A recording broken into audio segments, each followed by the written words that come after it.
cumprimento com a paz do Senhor. Você que trouxe sua Bíblia, 2 Tessalonicenses, capítulo 2. 2 Tessalonicenses, seu capítulo de número 2. Nós vamos fazer a leitura a partir do versículo de número 1. Enquanto você procura, eu quero aqui agradecer a Deus pela sua bondade, pela sua onibenevolência, permitir que eu pudesse estar aqui essa noite, rever meu amigo, pastor presidente, pastor Reginaldo Ribeiro, a irmã Michele. Deus abençoe a vida de vocês e que Deus continue os usando por onde passar. Privilégio poder voltar aqui, mas dessa vez rever o pastor Reginaldo e poder compartilhar com os irmãos um pouquinho daquilo que o Senhor nos ensinou. Na semana passada esteve aqui o professor Ivan Santos, também um amigo. Ele esteve 2 quartas-feiras e ele falou sobre o arrebatamento da igreja e sobre o tribunal de Cristo. Exatamente isso que a igreja aguarda. O próximo evento que a igreja espera é o arrebatamento da igreja. E após o arrebatamento da igreja, ela inserida no céu, ela receberá galardões. Contudo, após o arrebatamento, a terra sofrerá um período que nós conhecemos como período tribulacional. Então, essa noite estarei falando sobre o período de tribulação, já descrito também em Daniel, nos profetas do Antigo Testamento e também no Novo Testamento, e principalmente dentro do livro do Apocalipse. E na próxima quarta-feira, se Jesus não voltar até lá, nós iremos falar também sobre o milênio, Gog e Magog, juízo final, novos céus e nova terra e a nova Jerusalém que descerá ataviada. Dito isso, eu trouxe aqui alguns livros que Deus facultou a oportunidade de escrevê-los. Este primeiro livro é Escatologia Bíblica, uma visão apologética, histórica e manual. Ele tem um pouco mais de 400 páginas. Depois Deus me facultou a oportunidade de escrever A Casa do Descalçado, que é a cristologia no livro de Ruth. Tem aplicações práticas, mas também uma cristologia dentro deste livro. Depois escrevi o Epítome do Pregador Pentecostal, que é o manual para um pregador pentecostal, e pela Casa Publicadora, pela nossa CPAD, Tempo do Fim, desvendando os mistérios da escatologia. E por último, com a irmã Luciene, nós escrevemos Mulheres que Marcam, uma história de fé, coragem e legado. São 13 histórias de mulheres que deixaram um legado e marcaram a história. Você pode adquirir esse kit completo numa promoção ou livros separados. A minha filha e o amigo da minha filha essa foi boa, eu gostei, estão ali fora para os atender. 2 Tessalonicenses, capítulo de número 2, a partir do versos 1, diz assim o texto: Irmãos, no que diz respeito à vinda do nosso Senhor Jesus Cristo e a nossa reunião com Ele, pedimos que vocês não se deixem demover facilmente do seu modo de pensar, nem fiquem perturbados, quer por espírito, quer por palavra, quer por carta, como se procedesse de nós, dando a entender que o dia do Senhor já chegou. Ninguém de modo nenhum ou de maneira alguma vos engane, porque isso não acontecerá sem que primeiro venha a apostasia e seja manifesto o homem do pecado, ou o homem da iniquidade, que é o filho da perdição, o qual se opõe e se levanta contra tudo que se chama Deus, ou é objeto de culto, a ponto de assentar-se no santuário de Deus, apresentando-se como se fosse o próprio Deus. Olha que interessante. Parece-me que em Tessalônica havia algumas quartas-feiras que eles se reuniam até para falar sobre o anticristo. O que nós estamos fazendo aqui não é novo. Olha o que Paulo disse na carta: Vocês não se lembram que eu acostumava lhe dizer estas coisas quando ainda estava convosco? E agora vocês sabem o que o detém, para que lhe seja revelado ao seu tempo. Porque o mistério da iniquidade já opera e aguarda somente que seja afastado aquele que agora o detém. Então será revelado o iníquo, a quem o Senhor Jesus matará com o sopro da sua boca e destruirá pela manifestação da sua vinda.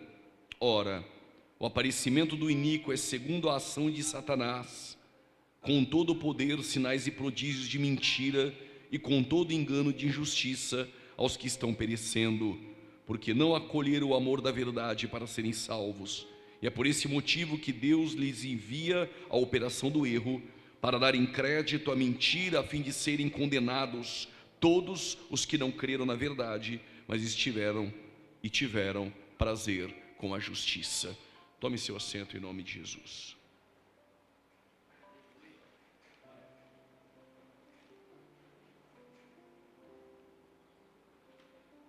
Como vocês bem aprenderam aqui nas últimas quartas-feiras, que o arrebatamento da igreja ele é de caráter iminente, é aquilo que pode acontecer a qualquer momento.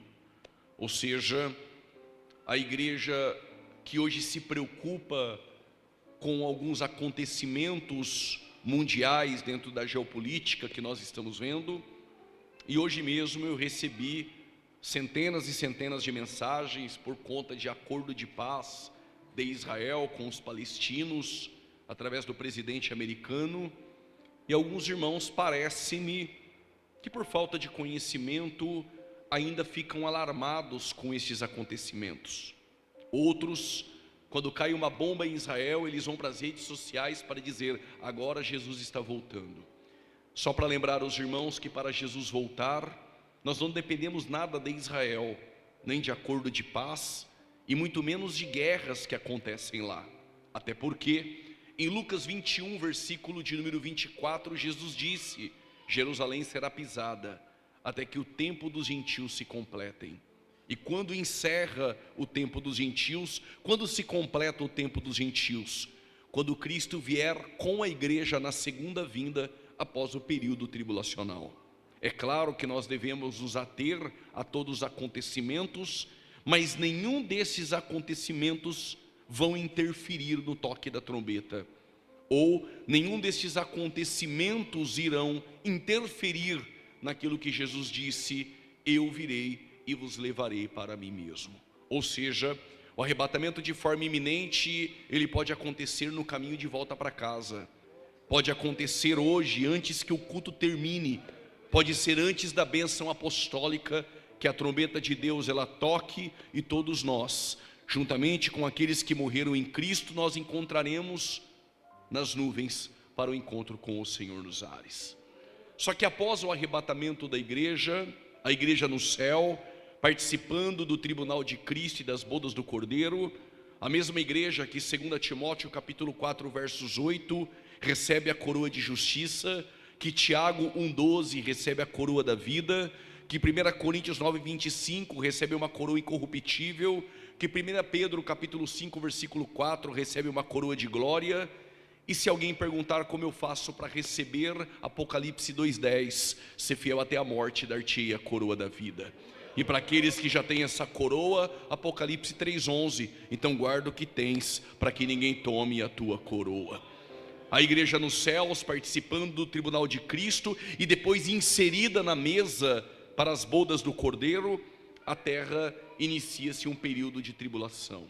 A pergunta que permeia e gravita entre nós é: quanto tempo irá durar o período tribulacional?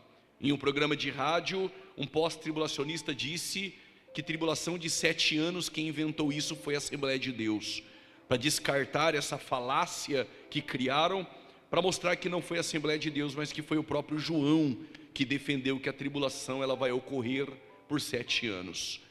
No livro do Apocalipse, capítulo 12, há uma mulher vestida de sol que pisa sobre a lua, e essa mulher foge para o deserto, por tempo, tempos e metade de um tempo.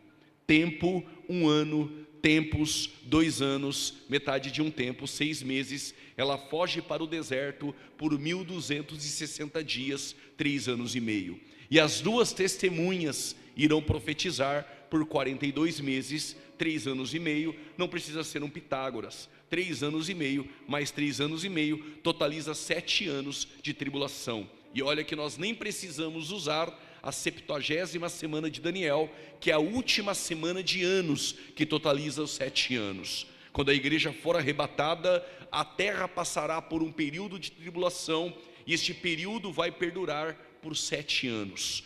Como inicia este período tribulacional? O período tribulacional, que no Antigo Testamento recebiam alguns nomes, no Novo Testamento também. O apóstolo Paulo citou o período tribulacional, e os termos para este período, eles mudam. Como por exemplo, Jeremias capítulo 30, versículo de número 7. Jeremias disse que virá um período da angústia de Jacó. Observe que não é a angústia da igreja, é a angústia de Jacó. O que Jeremias está dizendo é que virá uma angústia para Jacó.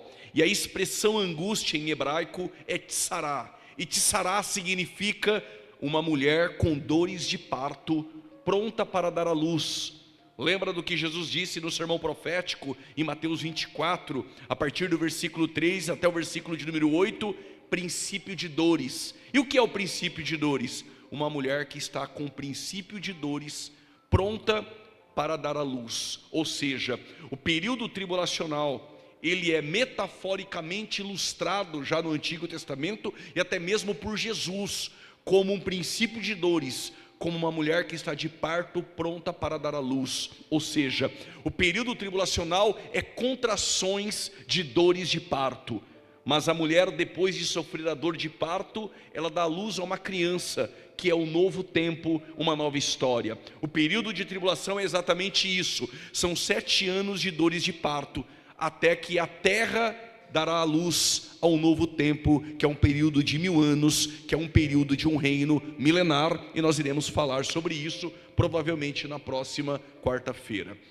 O período tribulacional, que por Jeremias é chamada de angústia de Jacó, este mesmo período é chamado em Sofonias, capítulo 1, versículo de número 14 a seguir, Joel, capítulo de número 2, versículo de número 1, e também nós temos Malaquias, capítulo 4, a partir do versículo de número 1, necessariamente o versículo de número 5. Para aqueles que estão anotando, vou repetir os textos: Jeremias, capítulo 30, versículo 7, Joel, capítulo de número 2, versículo de número 1, temos também Sofonias, capítulo 1, versículo de número 14, e Malaquias, capítulo de número 4, versículo de número 1 até o versículo de número 5. Estes profetas profetizaram sobre o período tribulacional, chamando de dia do Senhor. E o que é o dia do Senhor? É exatamente um período não de 24 horas, mas um período que se estende por um tempo. E este período é um período de tribulação que virá sobre toda a terra. Quando nós vamos para o Novo Testamento, nós temos o período de tribulação chamado por Paulo como o dia da ira.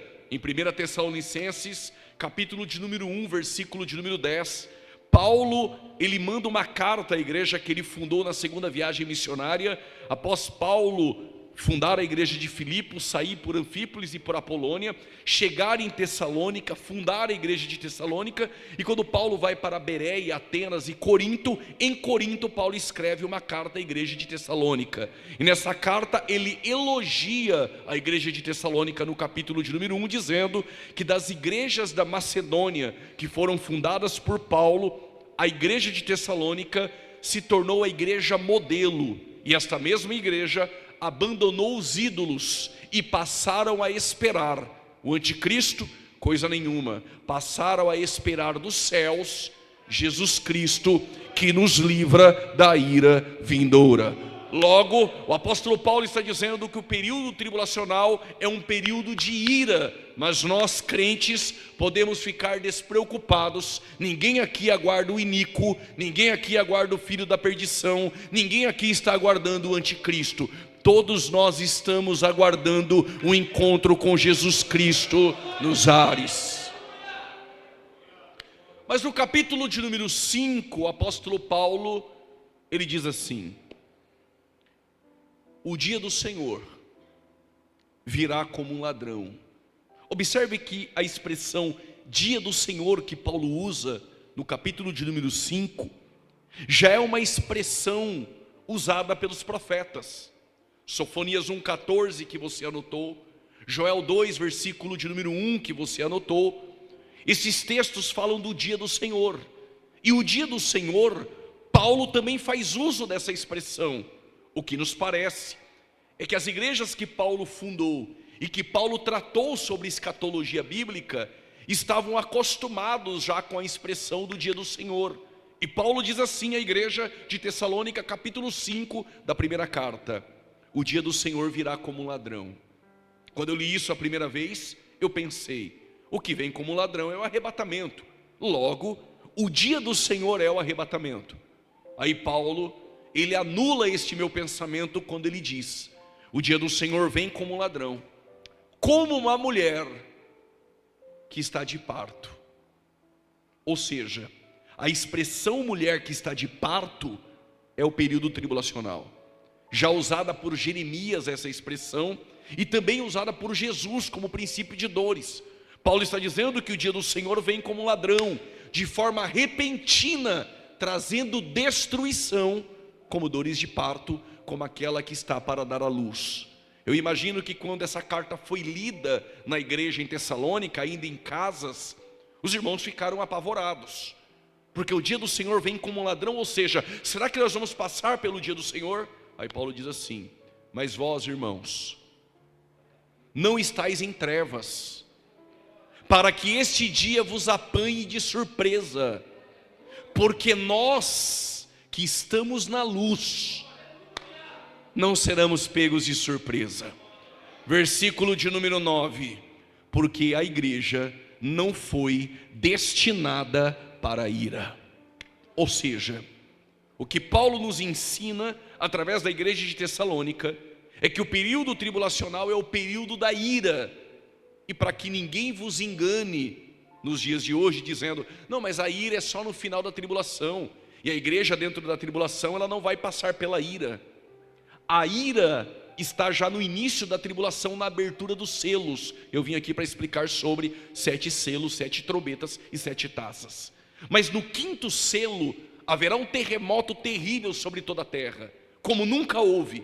E os governantes e os reis que estarão na terra em iminência fugirão para os outeiros, dizendo: livra-nos da ira do Cordeiro. Ou seja, o período da ira já começa no período tribulacional, no início da tribulação. E no capítulo 15 do Apocalipse, versículo 1, diz que a ira foi consumada. Só pode ser consumado aquilo que já vem progressivamente acontecendo. Então a ira é por todo o período de tribulação. A diferença é que os 3 primeiros anos e meio já temos a ira, mas é uma ira ainda não tão intensificada, como vai aumentar a intensidade dessa ira nos 3 anos últimos e meio, que Jesus chama de a grande tribulação, ou a grande aflição que virá sobre toda a terra. Abra um parênteses, para aqueles irmãos que usam o apelo emocional, que dizem assim: se a igreja no decorrer de toda a tua história, e aqui os irmãos são bem ensinados, sabem que a igreja passou por histórias, ou seja, nós temos a igreja primitiva, é o tempo da igreja primitiva, que na verdade Atos dos Apóstolos termina de forma abrupta, no capítulo de número 28, ou seja, nós ainda vivemos Atos. Mas o primeiro tempo da igreja é a igreja primitiva. Depois, após a morte de João no ano 100, inicia-se o tempo da igreja perseguida, até o ano 313. Aí começa o tempo da igreja imperial, tempo de Constantino, quando a igreja foi aliada com o Estado. Depois nós temos o pior período da igreja, é o período medieval, o período das trevas. Depois o período da reforma protestante, a pré-reforma com Pedro Valdo, João Rus e Savonarola. E depois o clímax, o acrópole, o ápice, através de Martinho Lutero. Hoje vivemos o tempo da igreja odierna. Esses 6 tempos da história da igreja, que nós aqui estamos falando, nós precisamos ter em mente que a igreja sempre sofreu tribulações. Aí alguém diz assim: se a igreja, nos 6 períodos dela, sempre passou por provações e tribulações, não é justo o que essa geração tem de diferente, que ela vai escapar da ira e não vai estar aqui na tribulação. Quem responde isso não é o pastor Juliano, é o próprio Jesus. Em Mateus 24, 21 ele diz: desde o princípio nunca houve, tampouco haverá uma aflição como esta. Ou seja, o que Jesus está dizendo é: desde o princípio nunca houve e não haverá um período de tribulação como este que virá sobre toda a terra. O que Jesus está dizendo é: não se compara as tribulações da história da igreja com este período de 7 anos, que será único como nunca houve. Não vai ter quartas-feiras falando de escatologia, arrebatamento da igreja e nem tribunal de Cristo. Vai ter o anticristo com o seu governo decapitando aqueles que não se marcarem com a marca da besta. Então está mais fácil agora ouvir o toque da trombeta e subir para encontrar com Cristo, do que ficar aqui dentro do período tribulacional, sofrendo a ira sobre a terra. E o próprio anticristo, ele é a manifestação dessa ira. E aqueles que não se prostrarem ao seu governo serão decapitados, degolados e mortos. Daqui a pouco nós entraremos com textos para trabalhar essas questões com mais perspicácia. Ou seja, Paulo diz que o período tribulacional é um período de ira, mas Paulo também chama de dia do Senhor. Em Mateus 24, 21, Jesus chama de a grande tribulação ou a aflição. Contudo, em Apocalipse capítulo 3, versículo 10, este período é chamado também de a tentação, o peirasmu, que há de vir sobre toda a terra. Apocalipse 3:10, há uma reprimenda, um alerta e ao mesmo tempo uma promessa. Como guardaste a palavra da minha paciência, eu te guardarei da hora da tentação que há de vir sobre toda a terra. Ou seja, se você guardar a palavra da minha paciência, teresso ek, tes horas, tu perasmu, se você guarda a palavra da minha paciência, eu te guardo, não na hora, mas da hora da tentação que há de vir sobre todo o mundo. Ou seja, nós seremos guardados não dentro, mas seremos guardados fora da tentação que há de vir sobre toda a terra, para tentar todos os habitantes da terra dentro do período tribulacional. Se você guarda a palavra no teu coração, fique tranquilo, este período não irá atingir a tua vida. E por quê? Estaremos glorificados com o Senhor na eternidade. Quando nós lemos o livro do Apocalipse, nós precisamos compreender a divisão do livro do Apocalipse e entender dentro do livro do Apocalipse onde está o período tribulacional dentro deste livro. Até o momento, nós ainda estamos de forma muito superficial, tratando que o período tribulacional já havia sido mencionado pelos profetas maiores e menores, como o período de angústia de Jacó, como o dia do Senhor. Mas no Novo Testamento, estes períodos da história da igreja não se compara com o período da ira que Paulo trata com os irmãos em Tessalônica, com o período da tentação que há de vir sobre toda a terra, mencionado por João em Apocalipse, o período de grande tribulação ou aflição, como o próprio Jesus disse no sermão profético.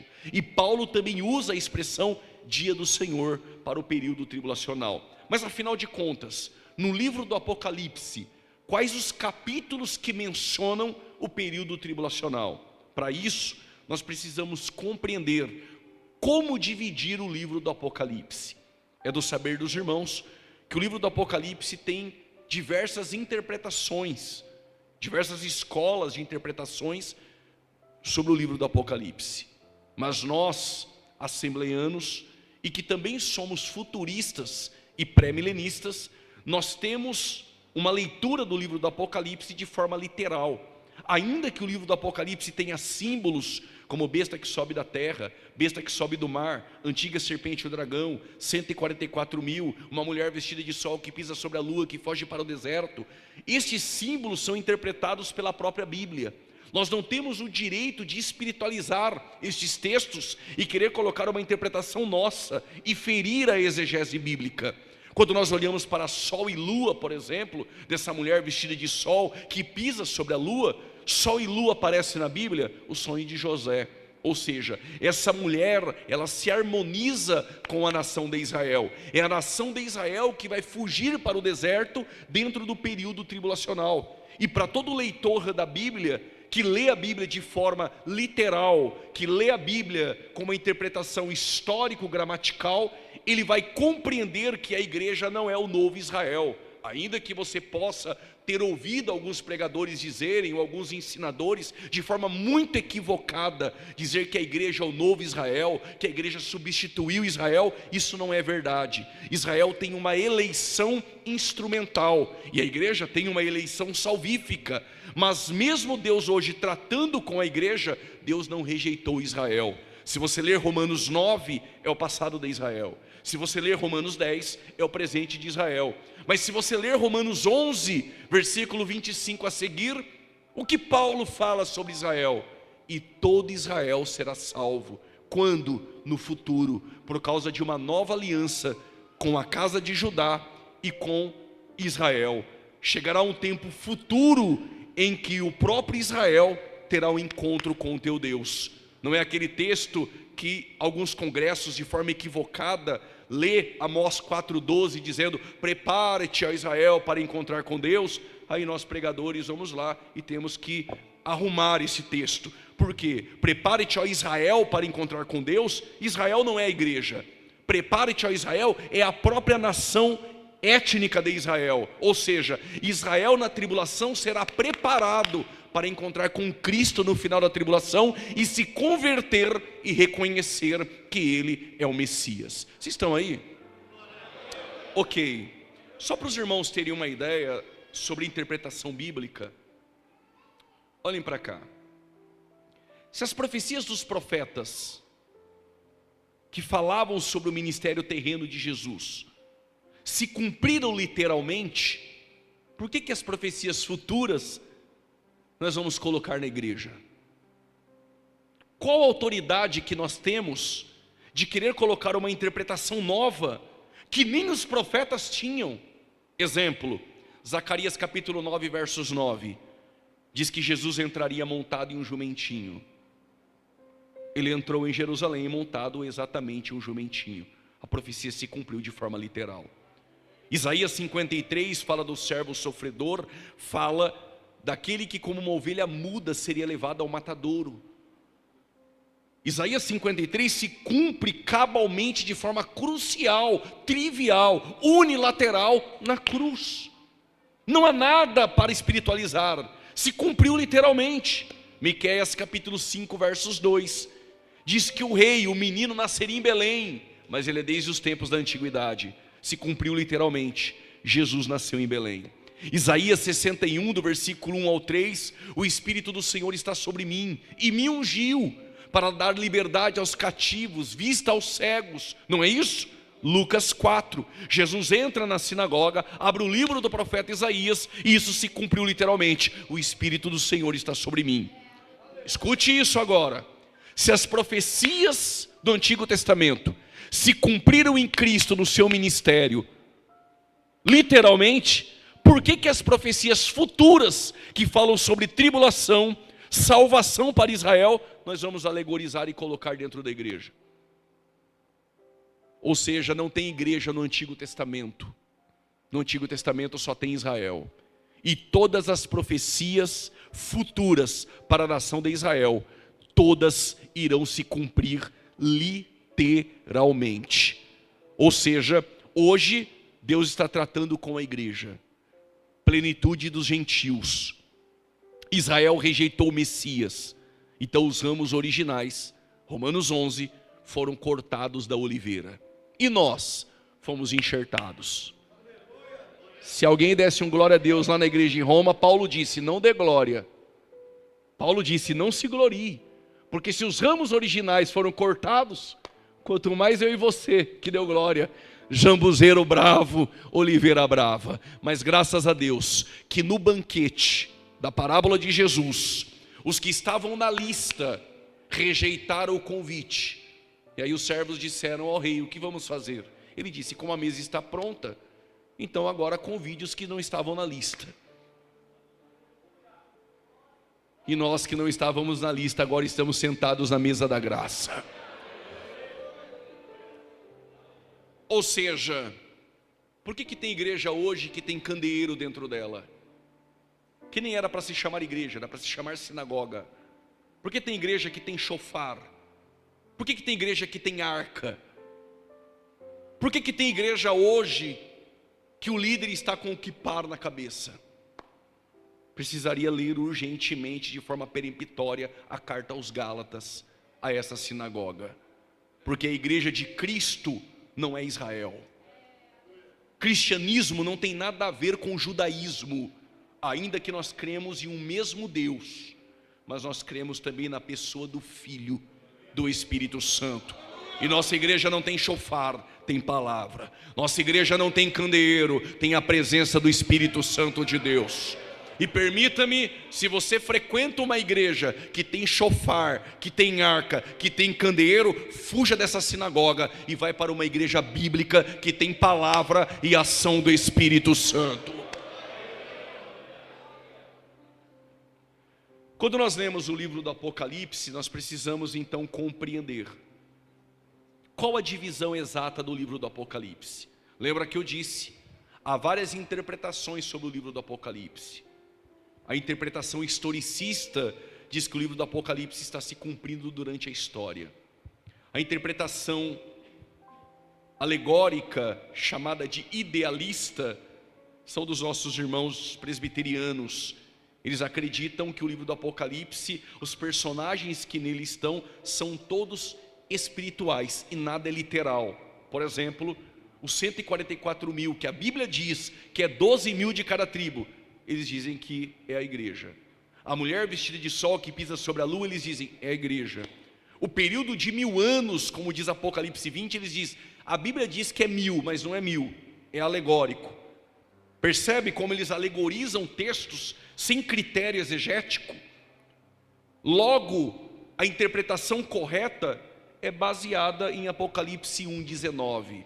O que Jesus disse para João, capítulo 1, versículo 19, João escreve: as coisas que vistes, as que são e as que brevemente hão de acontecer. Quais são as coisas que vistes? Estou dividindo o livro do Apocalipse em 3 partes, conforme o próprio livro se divide. As coisas que vistes, as que são e as que hão de acontecer. Quais são as coisas que vistes? Capítulo 1, Cristo glorificado.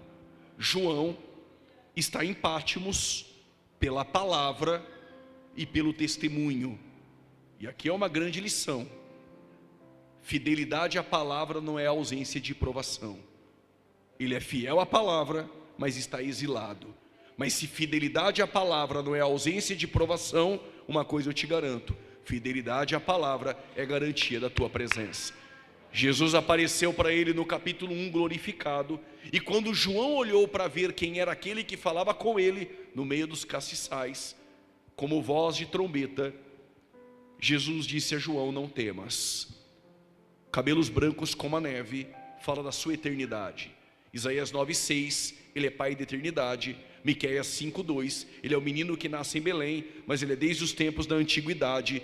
João capítulo 17, versículo 5, devolva aquela glória que eu tinha contigo antes que o mundo existisse. Se ele é eterno, ele é criador. Colossenses 1:16, ele criou todas as coisas, visíveis e invisíveis. João 1:3, sem ele, nada do que foi feito se fez. Mas ele só criou e virou as costas para o universo? Coisa nenhuma. Hebreus capítulo 1, versículo 3, ele sustenta todas as coisas pela palavra do teu poder. Ele é eterno. O seu rosto resplandece como o sol. O seu vestido não foi confeccionado em Damasco, Magdalo em Tiro, mas é branco puro, porque ele é santo. Um cinto de ouro, porque ele é rei. Pés como latões reluzentes. Em sua mão direita 7 estrelas, a liderança das 7 igrejas da Ásia. Ou seja, ele coloca, ele tira, ele cuida, ele sustenta, ele preserva. Capítulo 1, Cristo glorificado. Escreve as coisas que vistes. Capítulo 1 já aconteceu. O que no Apocalipse é passado? Capítulo 1 já aconteceu. Agora escreve as coisas que são. Capítulo 2 e capítulo 3. as 7 igrejas da Ásia. Isso é passado, essas igrejas existiram. Mas como as cartas foram à igreja, então aquela carta serve para nós e a carta é atual. Da mesma forma que Cristo se apresentou a cada uma delas, é o mesmo Cristo que se apresenta a nós. Da mesma forma que ele repreendeu aquelas igrejas, a reprimenda é um alerta para nós. E da mesma forma que ele elogiou aquelas igrejas, se a nossa igreja carregar a mesma característica daquelas que receberam elogios, pode ter certeza que aquele elogio também cabe a nós. E as promessas às 7 igrejas da Ásia permanecem de pé e estão para todos nós que iremos vencer. Ao que vencer, lhe darei o maná escondido e uma pedra branca. A pedra branca no século I, por exemplo, era usada tanto para um contexto festivo de jogos, também para um contexto de tribunais. Quem recebia a pedra branca? O vencedor de um jogo olímpico, por exemplo, na Grécia, ele recebia como prêmio uma coroa corruptível e uma pedra branca para dizer: você venceu, chegou na linha de chegada. Mas no tribunal, quem era absolvido também recebia uma pedra branca. O que João está dizendo por intermédio de Cristo é: ao que vencer, que chegar na linha de chegada vitorioso. Detalhe, você não vence porque você é bom, porque em Cristo somos mais que vencedores. Ao que vencer, você receberá uma pedra branca dizendo: você é vitorioso em Cristo Jesus. E uma pedra branca para dizer: absolvido por toda a eternidade.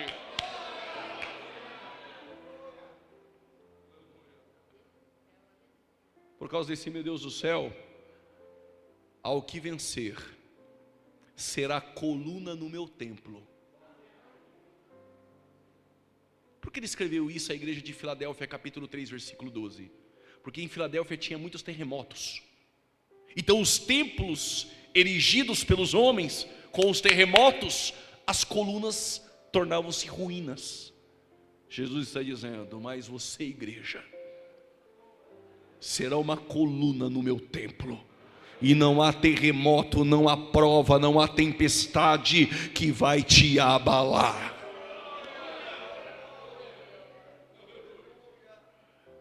Ao que vencer, lhe darei o direito que se assente comigo no meu trono, assim como eu venci e me assentei no trono com o meu Pai. Escreve as coisas que viste, as coisas que são, capítulo 2 e capítulo 3. As 7 igrejas da Ásia, seja Éfeso, Esmirna, Pérgamo, Tiatira, Sardes, Filadélfia, Laodiceia, só tem uma que não recebeu elogio: Laodiceia. Mas só tem 2 que não receberam reprimendas: Esmirna e Filadélfia. Mas para todas elas ele disse uma frase. E quando eu disser essa frase, você tem 4 opções. Antigamente eu falava 3, agora eu estou dando a 4. A primeira é dar glória a Deus. A segunda, ficar aí sentado apavorado, segurando na cadeira. A terceira é levantar a mão e dar glória a Deus, mesmo disfarçadamente. E a 4, essa igreja não merece ouvir isso. Qual a frase? Eu conheço as tuas obras.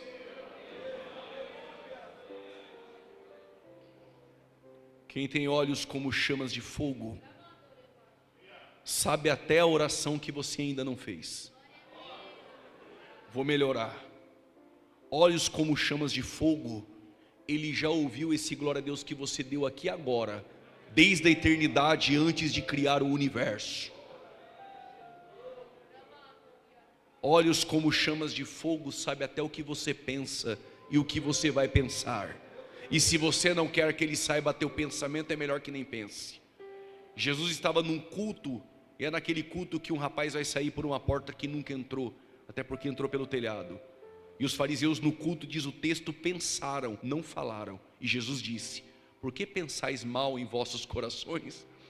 O que é mais fácil dizer? Perdoados são os seus pecados, ou levanta-te e anda? Só para saber que o Filho do Homem tem poder não só para perdoar pecados, pega a tua cama, levanta e anda. Ou seja, ele sabia até o que os fariseus pensaram.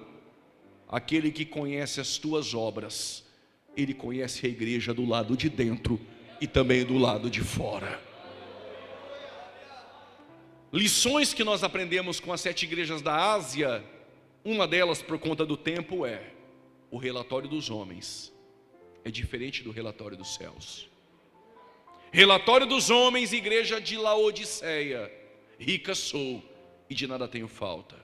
Relatório dos céus: pobre, cega e nu.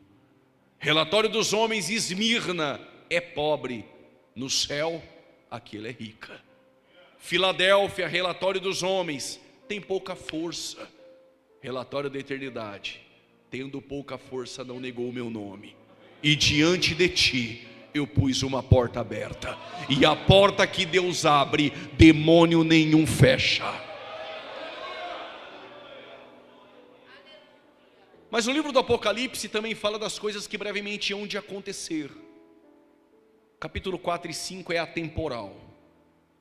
Precisaria de uma quarta-feira só para o capítulo 4 e 5.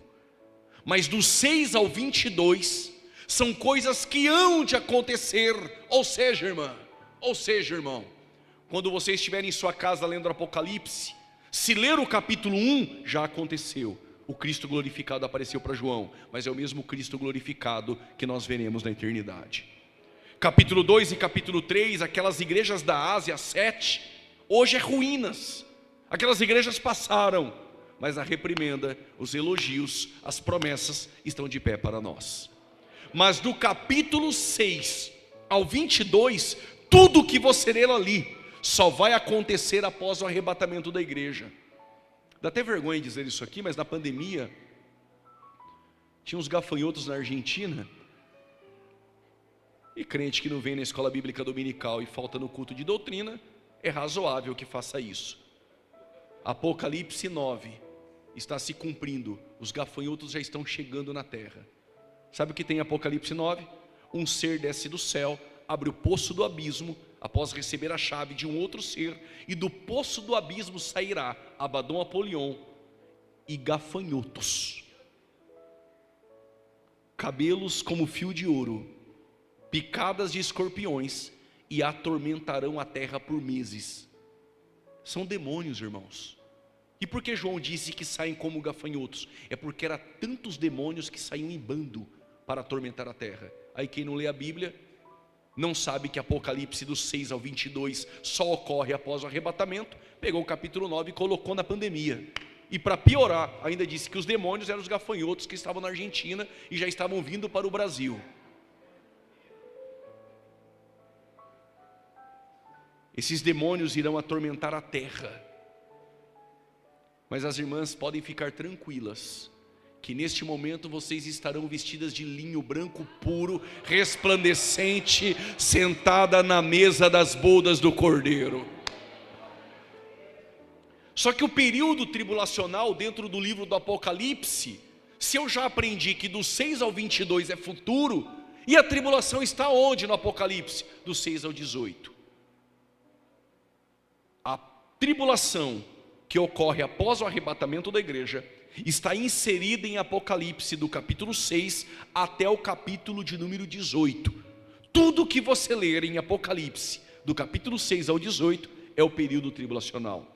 E no capítulo de número 6 até o capítulo 18 nós iremos falar sobre 7 selos que serão abertos. E os 4 primeiros selos, aqueles 4 cavalos, o branco, o vermelho, o preto e o amarelo, que no grego é um esverdeado, é um amarelo apático. Esses 4 cavalos, já teve tantos equívocos interpretativos sobre eles, e que é simples, é apenas ler o texto.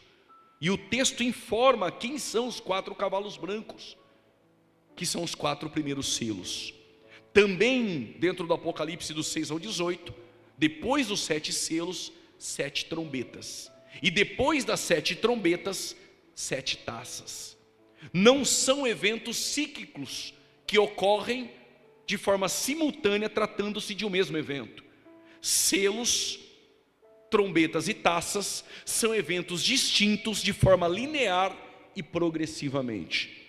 Hoje nós não teremos tempo, mas com certeza na próxima quarta-feira nós iremos tratar sobre selos, trombetas e taças. Mas a primeira informação que você precisa ter é que após o arrebatamento da igreja, se manifesta o filho da perdição, o homem do pecado, o iníquo, que é o anticristo. Detalhe, irmãos, o espírito do anticristo já opera. Durante a história da igreja, durante a história da narrativa bíblica, nós tivemos alguns anticristos, mas o anticristo escatológico, que é aquele que vai receber poder da antiga serpente e o dragão, que é Satanás, este só se manifesta após aquela que, com a atuação do Espírito Santo, detém a sua manifestação. Enquanto ela, a igreja, estiver aqui e o Espírito Santo atuando dentro da igreja, esse Espírito Santo com a igreja impede a manifestação do anticristo. Mas quando a igreja for tirada da terra, aquela que o resiste e o espírito que detém o anticristo, quando ela for tirada, então o anticristo se manifesta. Só tem uma força que pode impedir a manifestação do filho da perdição. É de uma pessoa que atua dentro da igreja. Quem é essa pessoa? O Espírito Santo de Deus. E aqui ninguém tem dúvida que ele é uma pessoa, porque quem tem ouvidos ouça o que o Espírito diz às igrejas. Ele fala.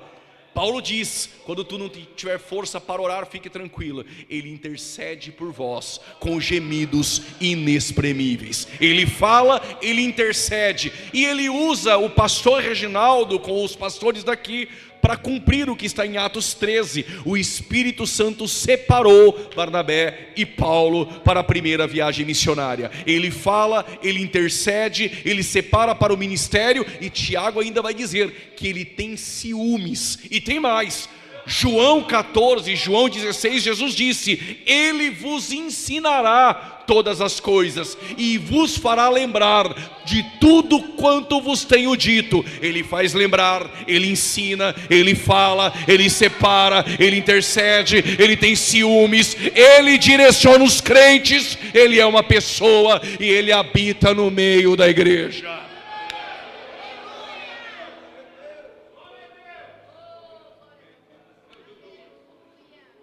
E esse Espírito Santo, por intermédio da igreja, impede a manifestação do anticristo. Pergunta: o anticristo já nasceu?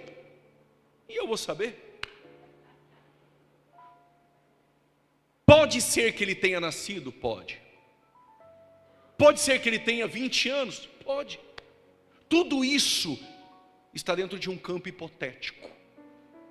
Mas de uma coisa nós temos certeza: que após o rapto da igreja, após o harpazo, após a igreja for tirada, o Espírito Santo que atua dentro da igreja, ele se restringirá.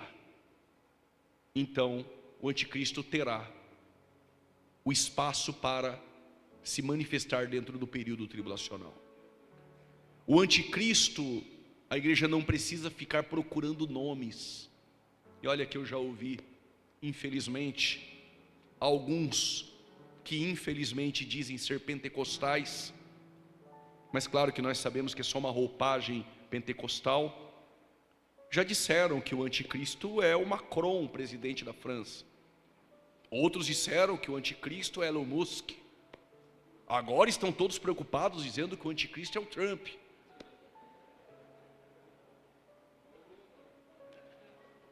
Alguns chegaram a dizer que o anticristo era o Lula. Eu disse: nem para o anticristo ele está...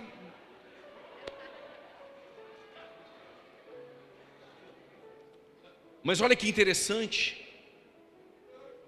Em tempos antigos acreditava que o anticristo, por exemplo, era algum dos papas. Então percebe que sempre houve essa inclinação da igreja em descobrir quem é. Só que eu tenho para alguns má notícia, para outros boa, e para outros que ficarão indiferentes. Nós não sabemos quem é. E olha para a minha cara se eu estou preocupado em querer saber quem é o anticristo?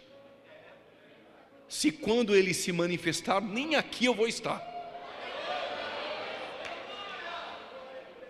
Precisamos estudar sobre, precisamos. Paulo disse, lembra que eu falava dessas coisas quando estava aí convosco? Mas eu acredito que eles não ficavam procurando quem era o anticristo. Claro que alguns poderiam dizer, será que vai ser o próximo imperador? Mas de uma coisa nós sabemos, o anticristo ele surge da Europa. Como eu sei disso, ele surge do antigo império romano revivido. E para isso nós precisamos entender um pouco do livro de Daniel. Então, dou uma pausa aqui no Apocalipse. Você já sabe que o Apocalipse do 6 ao 18 é o período tribulacional. E que tudo que ocorre do capítulo 6 ao 18 é tribulação. E vocês já sabem que após o arrebatamento, surge então a pessoa do anticristo, que vai receber poder. Apocalipse 13 disse isso, da antiga serpente e o dragão, que é Satanás. Já vou te adiantar, no período tribulacional terá uma tríade satânica. Eles querem copiar a Trindade. Na Trindade nós temos o Espírito Santo, o Filho, que é Cristo, e o Pai. No período tribulacional tem uma tríade satânica querendo imitar a Trindade. O falso profeta quer imitar o Espírito Santo. Ele vai induzir as nações a adorar o anticristo, que vai tentar enganar como Messias. E a antiga serpente, o dragão, quer ser como Deus. E Satanás, que é a antiga serpente, o dragão, Diabolos no Novo Testamento, ou Satã no Antigo Testamento, é ele que vai dar poder para o anticristo. O anticristo não é um demônio, o anticristo é um homem político, irá falar bem, enganará as nações, vai solucionar o caos econômico que vai estar toda a terra vivendo. No entanto, que ele vai implantar uma moeda, uma marca, não vai ter euro, nem dólar, nem franco, nem real, nem peso, nem mitical, nem libra, vai ter uma única moeda, centralizada no seu governo. E com essa moeda você não vai precisar de nota. Com a marca na mão direita e na testa, abastece o carro, compra remédio, faz compra no mercado, é a marca da besta. E aqueles que se marcam com a marca da besta, já estão destinados ao lago de fogo. E aqueles que aceitarem a Cristo no período tribulacional, estes não podem se marcar. Mas se não se marcar, não compra. Se não se marcar, não abastece o carro. Se não se marcar, nem água do mercado poderá comprar para beber. E se o governo do anticristo te encontrar sem a marca, tu é martirizado, degolado. Logo, a marca da besta é o sinal do governo do anticristo. E só com essa marca você compra. Só com essa marca você consegue sobreviver. Então haverá salvação no período tribulacional? Pergunte para João. Quem é essa multidão de tribos, línguas e nações? Aí um ancião disse: são aqueles que lavaram suas vestiduras no sangue do Cordeiro. Haverá uma grande multidão salva na tribulação. E permita-me dizer isso. É ruim de digerir, assembleano, dizer que no período tribulacional salvação só se pagar com o sangue. E sangue que não é de Cristo é limpo para salvar alguém? O único sangue que salva é o de Cristo. Que conversa é essa? Para ter salvação tem que pagar com a vida. E nossa vida paga preço de sangue? Sangue que purifica do pecado? Salvação sempre foi pela fé. Antigo Testamento, pela fé. Hebreus 11, pela fé Abraão, pela fé Abel, pela fé Isaac. Hoje, pela graça sois salvos mediante a fé. E na tribulação, lavaram suas vestiduras, não no sangue dos mártires, mas no sangue do Cordeiro. Então haverá salvação no período tribulacional. Mas quarta-feira que vem a gente explica se o Espírito Santo vai estar ou não da terra. Mas já dorme com essa noite. O Espírito Santo é Deus. Como que tu tira Deus da terra? a atuação do Espírito Santo será restrita. Mas como que 2 testemunhas profetizam sem Espírito Santo? Como que há salvação sem Espírito Santo? Como que 144 mil é selado? Selado com o quê? Se não tem o Espírito Santo. Então o Espírito Santo vai atuar na tribulação, como atuava no Antigo Testamento, em momentos específicos, não como agora, que está aqui conosco, habitando dentro de nós. Vocês me aguentam uns 10 minutos? Posso ir, pastor? Mais 10 minutinhos? Ok? Mais 10 minutinhos eu encerro. O livro de Daniel mostra que o anticristo vem de blocos de nações do antigo Império Romano revivido, e o antigo Império Romano revivido hoje é a Europa. Daniel, ele foi levado para a Babilônia na primeira invasão dos caldeus babilônicos no ano 606 antes de Cristo. Só foi os nobres levados ao cativeiro, os mais ricos. Por exemplo, se fosse hoje, na primeira leva iria estar o pastor Reginaldo, a irmã Michele. Eu iria só na segunda, eram os mais pobres, os escravos, eu ia junto com Ezequiel. Mas a primeira leva foi Daniel, Misael, Ananias, Azarias, eram os nobres. Só que o Daniel foi colocado dentro do palácio babilônico. Alguém poderia dizer, se há cativeiro, e Jeremias profetizou no capítulo 25, versos 11, que o cativeiro vai durar 70 anos. Alguém poderia dizer, será que Deus perdeu o controle? Coisa nenhuma. Primeiro que ele permitiu um crente dentro do palácio. Só que no ano 597 levaram 10 mil ao cativeiro, entre eles Ezequiel. Ezequiel não foi levado para dentro do palácio, ele está às margens do rio Quebar. Temos um Daniel dentro do palácio e temos um Ezequiel fora do palácio. Mas invadiram no ano 586, destruíram o templo, saquearam os utensílios, queimaram os muros de Jerusalém e a glória foi embora. E Jeremias ficou em Jerusalém. Deus não perde o controle. Tem o Daniel dentro do palácio, tem o Ezequiel fora do palácio, tem o Jeremias em Jerusalém.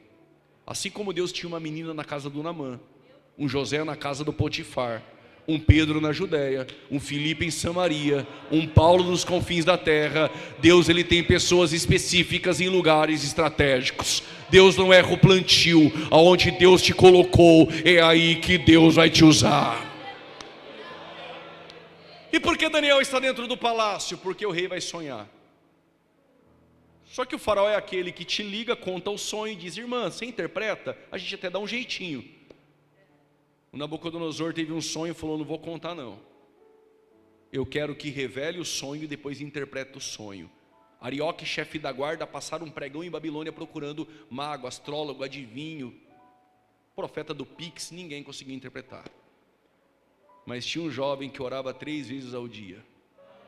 Não, dei glória não, porque todo judeu só ora 3 vezes ao dia, ele só fazia lição de casa. Judeu ora 3, muçulmano reza 5. Dê glória agora, que Paulo disse que eu e você é sem cessar.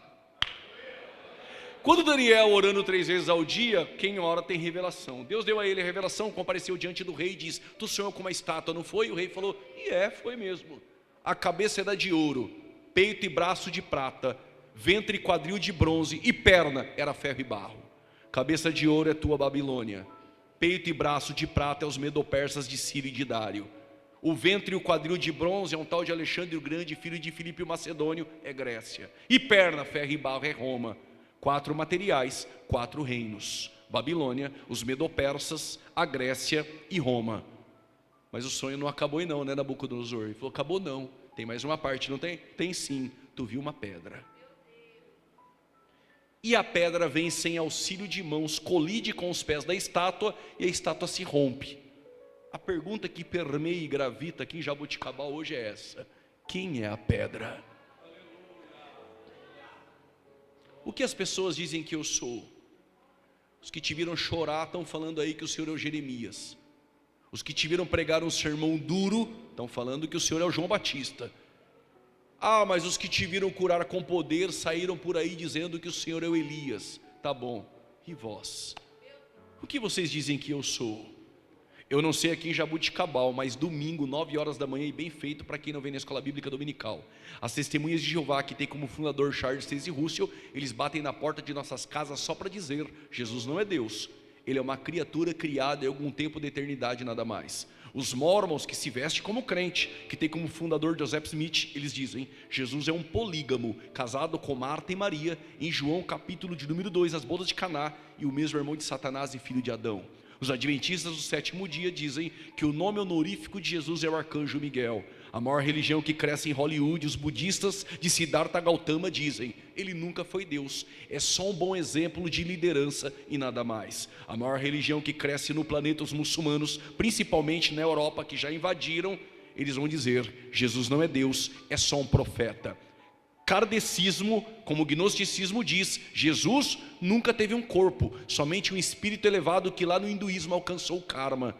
Mas se você perguntasse para uma mulher em Samaria sem um cântaro na mão, ela iria dizer: para eles eu nem sei, mas para mim ainda é aquele que tem água da vida eterna. Isaías diz: para mim é o conselheiro, é o Deus forte, é o Pai da eternidade, a raiz de Davi. Jó vai dizer: para mim ele é o Redentor que vive. João Batista diz: para mim ele é o Cordeiro de Deus que tira o pecado do mundo. Lázaro diz: para mim ele é a ressurreição e a vida, e ainda que esteja morto viverá. João em Pátimos diz: para mim é o princípio e o fim, é o alfa e o ômega, aquele que era, que é e que há de vir. Mas para esse assembleano aí do teu lado que dá glória a Deus, levanta a mão e aleluia. Há 114 anos para nós ele ainda é o que salva, o que cura, o que batiza e leva a crente para morar no céu. Aí o Pedro diz: para mim tu és o Cristo, filho do Deus vivo. Bem-aventurado és tu, Simão Barjonas Pedro, nem carne nem sangue que te revelou, senão o Pai que está no céu. Quem é a pedra? Sobre esta pedra edificarei a minha igreja.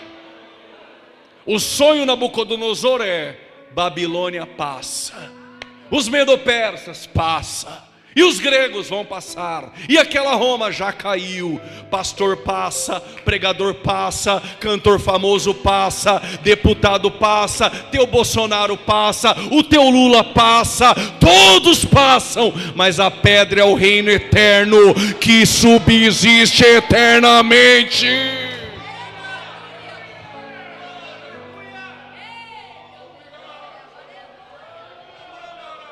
Arai amandorá. E abaçui queimando. Sua casa, sua vida, essa igreja está fundamentada nesta pedra. Oh glória!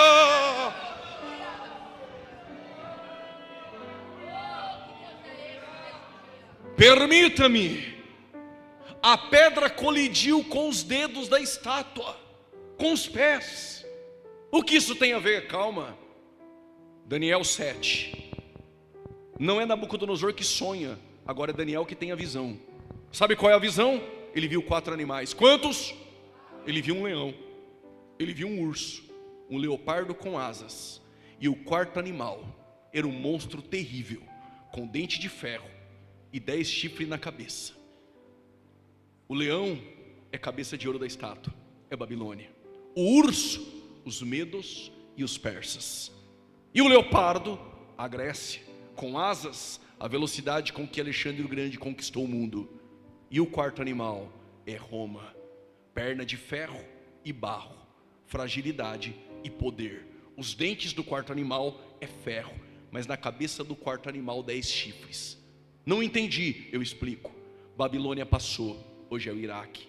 Os medo-persas passaram, hoje é o Irã. A Grécia só não passou porque Alexandre o Grande pediu para sacrificar ao Deus de Israel. Mas um dia vai passar. Aquela Roma caiu no século V. Mas os 10 dedos da estátua e os 10 chifres é a extensão do antigo Império Romano que vai reviver. Quando a igreja for arrebatada. Não sei se são 10, mas blocos de nações da Europa será a plataforma de onde surge o anticristo. O anticristo é o primeiro selo, é o cavalo branco que aparece no Apocalipse 6, no início da tribulação. E por que branco? Não seria ele o Cristo? O branco tem arco sem flecha. O meu Cristo Não é esse do capítulo 6 genérico, é o verdadeiro do 19, que não tem arco, tem espada saindo da tua boca. O do 6 é uma cópia. E por que branco? É uma falsa paz. O anticristo vai implantar uma falsa paz dentro da tribulação, e Israel vai assinar um tratado de paz com o anticristo, que semana que vem também trataremos das 70 semanas de Daniel. Na última semana, ele, o príncipe que há de vir, que é o anticristo, fará aliança com muitos, com Israel, por uma semana, 7 anos. E na metade da semana será rasgado o tratado de paz. Ou seja, quando o anticristo surgir no período tribulacional, ele vai trazer paz em Israel, vai trazer economia para a terra. Todos irão se curvar e dizer: esse só pode ser o Messias. Vai enganar a muitos. O período da tribulação será o período da ira. Mas eu e você, eu vi um glória a Deus aqui, mas eu e você estaremos sentados na mesa. Quem vai estar na mesa? Quando tu dá uma olhadinha para o lado, Abraão, Isaac, Jacó, João Batista com uma cabeça novinha, Jó, Davi, Paulo, pastor Reginaldo, a irmã Michele, esse crente aí atrás de você, esse aí do teu lado. Imagina as irmãs na mesa conversando, elas, Ruth, Raabe, Maria, ninguém vai aguentar. Mas Jesus também vai estar na mesa para servir a ceia das bodas do Cordeiro. Só quem vai estar lá naquele dia, dê um grito de glória essa noite.